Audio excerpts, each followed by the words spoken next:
ये स्टूडेंट्स, अगर हमें सॉल्यूशन चैप्टर में हमें कंसेप्ट को देखें तो 100 डिग्री सेंटीग्रेड पर वाटर या किसी भी लिक्विड का वेपर प्रेशर 1 एटमॉस्फेयर होता है and 1 atmosphere is equal to 760 millimetre. तो जेई लेवल पर बहुत इंपॉर्टेंट कंसेप्ट है कि अगर हमें इस कोई और बॉइलिंग पॉइंट दे दिया जाए 80 डिग्री सेंटीग्रेड पर हमें वेपर प्रेशर कैलकुलेट करना हो उसी लिक्विड का, तो हम कैसे करेंगे? उसके लिए फार्मूला है log P2 upon P1 is equal to delta H upon 2.303 R P2 minus P1 upon T1 P2 और delta H is equal to heat of vaporization of water जो हम यहाँ रखेंगे जूल में। और जैसा कि ऊपर वाले सवाल में हम देखेंगे T1 और T2 80 और 100 है, इन्हें हम केल्विन में चेंज कर लेंगे और यहाँ रखेंगे T1 T2 की जगह एंड P2 और P1 वेपर प्रेशर है कि T1 टेम्परेचर पर वेपर प्रेशर है P1 और T2 टेम्परेचर पर है vapour pressure P2। Then by this one half relationship we can calculate any of the unknown parameter. अब यहाँ पर इस सवाल में हमें T1 T2 दिए हुए हैं, अब हम यहाँ पुट कर रहे हैं R की वैल्यू 8.314 होती है जूल में और हीट ऑफ वेपोराइजेशन हमें जूल में लेना है जो भी गिवन होगा सवाल में and we will calculate any unknown pressure. इस प्रकार से हम सवाल का आंसर निकाल पाएंगे। और एक और इम्पोर्टेंट रिलेशन है जिसमें कि हम जानते हैं कि टेम्परेचर के बढ़ाने से वेपर प्रेशर बढ़ जाता है। As the temperature increase vapour pressure increase और ये वेपर प्रेशर इंक्रीज होता जाएगा and as soon as the vapour pressure will become 1 atmosphere then at this P point the boiling point of the liquid is reached.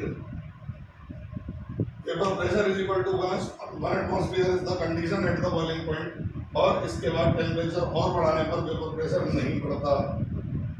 और अगर ये graph में 4 अलग अलग लिक्विड के लिए प्लॉट करता हूँ तो जो ग्राफ जितना बाद में होगा टेम्परेचर वर्सेस वेपर प्रेशर वो उतने ही हाई बॉइलिंग पॉइंट वाले लिक्विड का होगा और जो ग्राफ जितना पहले आएगा वो उतना ही लो बॉइलिंग पॉइंट वाले लिक्विड का होगा।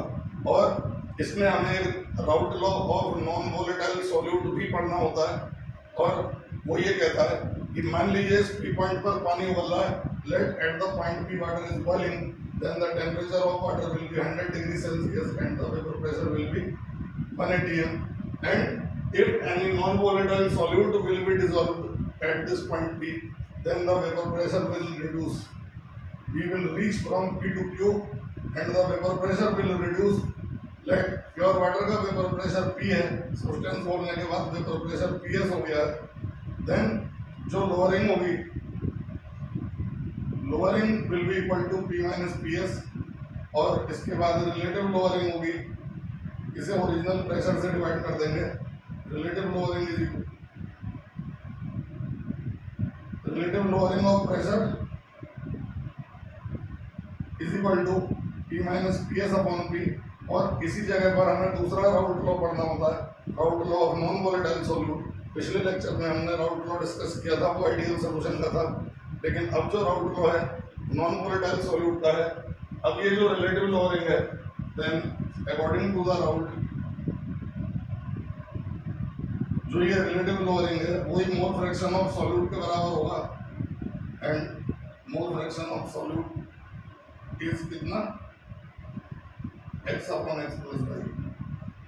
It means that the formula becomes P minus PS upon P will be equal to x upon x plus y. ये हमारा राउट फॉर्मूला है, इस पर कई न्यूमेरिकल्स आप ट्राई कर सकते हैं NCERT वगैरह में जो दिए हुए हैं। और अगर हम यहाँ P और Q को कंसीडर करें तो Q पॉइंट पर सब्सटेंस खोलने के बाद सोल्यूशन नहीं मिलेगा क्योंकि at the point Q vapour pressure 1 atmosphere नहीं है। और अगर मैं टेम्परेचर दोबारा बढ़ाता हूँ then after increasing the temperature vapour pressure will increase and when we reach to the point R which is again at the 1 atmosphere then at the R point the solution will boil because R point पर solution का vapour pressure 1 atmosphere है। और R point पर जो boiling point होगा ये boiling point of solution होगा और यहाँ से यहाँ तक का जो बॉइलिंग पॉइंट का डिफरेंस है that will be represented by delta TB which is equal to elevation in boiling point. But the solute must be non-volatile. Non-volatile means any solid solute जिसकी वेपर से न बनती हो।